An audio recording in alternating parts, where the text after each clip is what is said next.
মামাতো বোন আমার বয়সে 5 মাসের বড়, আমি কি তাকে বিয়ে করতে পারবো? পরিবারের সদস্যদের সঙ্গে শান্তি বজায় রাখার জন্য ছোট ছোট মিথ্যা বলা যাবে কিনা? মেয়েদের মাসের একটা নির্দিষ্ট সময় নামাজ পড়তে হয় না, ওই সময় কি নখে নীল পালিশ লাগাতে পারবে? কেউ যদি ঢিলা কুলুপ না করে অজু করে তাহলে কি তার অজু হবে? ফরজ নামাজ শেষে বৈঠকে দুরূদ শরীফ পড়া শেষ করার পূর্বেই ইমাম সালাম ফিরিয়ে ফেললেন, সেক্ষেত্রে আমার করণীয় কি? প্রশ্ন উত্তর দেওয়ার আলোকিত ভবনে আমরা প্রবেশ করি। লিখেছেন, মেয়েদের মাসের একটা নির্দিষ্ট সময় নামাজ পড়তে হয় না, ওই সময় কি নখে নীল পালিশ লাগাতে পারবে? হ্যাঁ, ওই সময় নখে নেল পালিশ লাগাতে পারেন। মাসিকের সময়তে যেহেতু আপনার সালাত নেই, অতএব নেল পালিশ আপনি ব্যবহার করলেন, আপনার ওযু করার প্রয়োজনীয়তা নেই, আপনি এটা করতে পারেন। এরপর যখন পবিত্র হবেন তখন আপনি সেখান থেকে নেল পালিশগুলোকে রিমুভ করে আপনি ওযু করে নামাজ পড়লেন, এটা জায়েজ আছে, কোনো অসুবিধা নেই। ইবাদত ইসলাম আপনি লিখেছেন, ওযু করে আয়না দেখে কি ওযু ভেঙে যায়? না, এতে কোনো ওযু ভাঙে না। আরফাত ফারজান আপনি লিখেছেন, স্বামীর সামনে টিপ লাগালে গুনাহ হবে কি? সৌন্দর্য বর্ধনের জন্য লাগাতে পারেন, কোনো অসুবিধা নেই, সেটি জায়েজ আছে। বিথি রহমান আপনি লিখেছেন, নামাজের সিজদা করতে গেলে ছোট বাচ্চা সিজদার জায়গায় বসে থাকলে কোথায় সিজদা দিব? সেক্ষেত্রে একটু ডানে বামে আপনি সরে সিজদা করতে পারেন, তাতে কোনো অসুবিধা হবে না। একটু এক কদম ডানে সরে গেলেন বা এক কদম বামে সরে গেলেন কিংবা এক কদম পেছে সরে গেলেন, কোনো অসুবিধা নেই। আর যদি কোনোই জায়গা না থাকে তাহলে এক হাতে আলতো করে বাচ্চাকে একটু সরিয়ে তারপর আপনি সিজদা করতে পারেন, কোনো অসুবিধা নেই। আব্দুল করিম পাটোয়ারি লিখেছেন, ফরজ নামাজ শেষে বৈঠকে দুরূদ শরীফ পড়া শেষ করার পূর্বেই ইমাম সালাম ফিরিয়ে ফেললেন, সেক্ষেত্রে আমার করণীয় কি? ফরজ নামাজের শেষ বৈঠকে ইমাম আপনার দুরূদ শেষ করার আগে যদি সালাম ফিরিয়ে ফেলেন তাহলে আপনি খুব দ্রুততার সাথে দুরূদ শেষ করবেন। আর যদি দুরূদ শেষ করতে অনেক দেরি হয় তাহলে সেক্ষেত্রে কোনো একটা স্টেশনে দাঁড়িয়ে সালাম ফিরিয়ে ফেলবেন, আপনার সালাত হয়ে যাবে ইনশাআল্লাহ। অর্থাৎ যে কোনো একটা জায়গায় অর্থবহ হয়, যেমন আল্লাহুম্মা সাল্লি আলা মুহাম্মাদ ওয়া আলা আলি মুহাম্মাদ শেষ করলেন, পরে আপনি সালাম ফিরিয়ে ফেললেন, কারণ এখানে একটা অর্থবহ বাক্য হয়ে গেল। আর যদি শেষের দিকে থাকেন তাহলে দ্রুততার সাথে শেষ করে তারপর আপনি সালাম ফিরিয়ে ফেলবেন। এরপরে চামেলি খাতুন আপনি লিখেছেন, পরিবারের সদস্যদের সঙ্গে শান্তি বজায় রাখার জন্য ছোট ছোট মিথ্যা বলা যাবে কিনা? ছোট ছোট মিথ্যা আর বড় বড় মিথ্যা সর্বাবস্থায় ঘৃণিত এবং জঘন্য অপরাধ, এটি মৌলিকভাবে করা যাবে না। তবে দুজনের মধ্যকার বিবাদ মেটাবার জন্য যদি মিথ্যা বলতে হয়, একজনের কাছে গিয়ে অন্যজনের ব্যাপারে ইতিবাচক কথা, এমন কোনো কথা বলা যাতে করে তাদের মধ্যে সম্পর্কটা জোড়া লাগে, তো সেটাকে শরিয়া জায়েজ রেখেছে। পরিবারের সদস্যদের মধ্যে যদি এরকম কোনো পরিস্থিতি তৈরি হয় তাহলে সেক্ষেত্রে ওই ধরনের মিথ্যা কথা বলা জায়েজ আছে। এছাড়া আপনি খেয়াল খুশি মতো আপনি মিথ্যা বললেন পরিবারের সদস্যদের মধ্যে তথাগত শান্তি বজায় রাখার জন্য, এটি জায়েজ নয়। বরং সত্যবাদিতার অভ্যাস আমাদের মধ্যে গড়ে তুলতে হবে। মিথ্যা আজ আমাদের রন্ধ্রে ঢুকে গেছে, যার কারণে আমরা আমাদের কেনাকাটা, আমাদের কাজকাম, আমাদের শিক্ষা জীবন, আমাদের শিক্ষকতার জীবন, আমাদের কর্মজীবন, আমাদের জীবনের প্রতিটা ক্ষেত্রে আজ মিথ্যার সয়লাভ হয়ে গেছে। এই জায়গায় পরিবারের শান্তি বজায় রাখার নাম দিয়ে আবার তথাকথিত ছোট ছোট মিথ্যা বলার বিষয়টি কখনো অনুমোদিত হতে পারে না।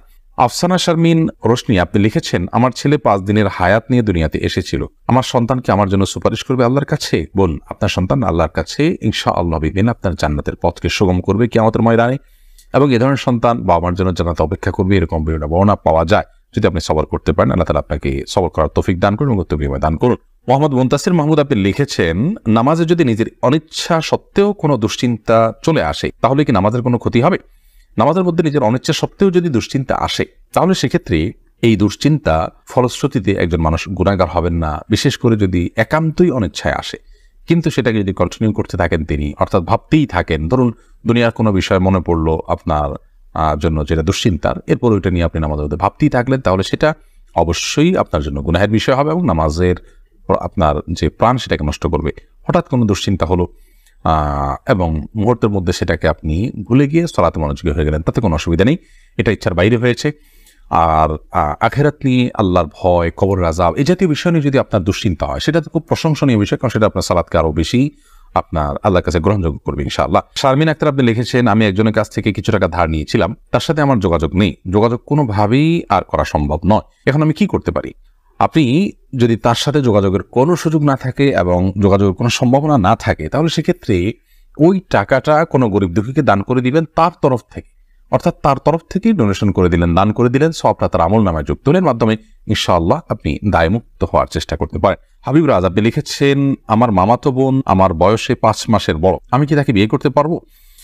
দেখুন, যিনি বয়সে বড় তার সাথে বিবাহ বন্ধনে আবদ্ধ হওয়া মৌলিকভাবে জায়েজ আছে, এটি কোনো নাজায়েজ বা হারাম কোনো বিষয় নয়। আমাদের সমাজে এটাকে দোষণীয় মনে করা হয়, সেটা আমাদের সমাজের দোষ বলতে পারেন। শরিয়াত এটাকে যাকে আপনার নিষিদ্ধ করেনি, বিধায় বয়সে বড়র সাথে বিবাহ বন্ধনে আবদ্ধ হতে পারে। বিশেষ করে নবী করিম সাল্লাল্লাহু আলাইহি সাল্লাম তিনি নিজেও খাদিজা রাদিয়াল্লাহু তাআলা আনহাকে বিয়ে করেছেন, তখন খাদিজা রাদিয়াল্লাহু তাআলা আনহার বয়স তার চাইতে বেশি ছিল। এখান থেকে বোঝা যায় নিজের চাইতে বয়সে বড় কাউকে বিয়ে করাটা শরিয়া দৃষ্টিকোণ থেকে মৌলিকভাবে অনুমোদিত। এটাকে দোষণীয় মনে করাটা বরং দোষের বিষয়। আমাদের শরিয়াতে এত ফ্লেক্সিবল রেখেছে বিষয়গুলোতেই, অথচ আমরা সেগুলোকে অনেক বেশি সংকুচিত করে ফেলছি, এবং যার ফলশ্রুতিতে নানা রকমের অপরাধ প্রবণতা কিন্তু আমাদের সমাজে বেড়ে চলেছে। তারিমা আপনি লিখেছে, আমি প্রেম করে বিয়ে করেছি, হারাম সম্পর্ক করেছি, এখন কি করলে আল্লাহ আমার সংসার জীবনকে সুখের করবে, কোনো উপায় আছে কি? আমাদের দুদিন পর পর ছোট ছোট বিষয় নিয়ে অনেক ঝগড়া হয়, এখন আমরা কেউ কাউকে সহ্য করতে পারি না, এখন কি করলে আল্লাহ আমাদের শান্তি দিবেন, প্লিজ জানাবেন। বোন তারিমা, আপনারা আল্লাহর কাছে আগের কৃতকর্মের জন্য লজ্জিত হয়ে দুজন ক্ষমা চাইবেন, চোখের পানি ফেলে মাপ চাইবেন যে আল্লাহ আমাদের অন্যের জন্য আপনি মাপ করেন, লজ্জিত থাকবেন। এর পাশাপাশি সুখী দাম্পত্য জীবনের জন্য আল্লাহর কাছে বিশেষভাবে দোয়া করবেন, সেই সাথে সুখী দাম্পত্যের জন্য যে আমলগুলো আছে সেগুলো করবেন, সবর এটার কসরত করবেন, যে ধৈর্য ধরে ধৈর্যের পাহাড় হওয়ার চেষ্টা করবেন, ইনশাআল্লাহ আল্লাহ তাআলা আপনাদেরকে সুখী করবেন। এ বিষয়ে আমাদের অনেকগুলো পরামর্শমূলক ভিডিও আছে, সেগুলো শুনতে পারেন। এমনি আলামিন লিখেছেন, কেউ যদি ঢিলা কুলুপ না করে অজু করে তাহলে কি তার অজু হবে? যদি পেশাবের পর পানি ব্যবহার করেন, তারপর আর পানি ফোটা পেশাব ফোটা না বাইর হয়, অজু হয়ে যাবে, ঢিলা করা তার জন্য ফরজ ওয়াজিব নয়।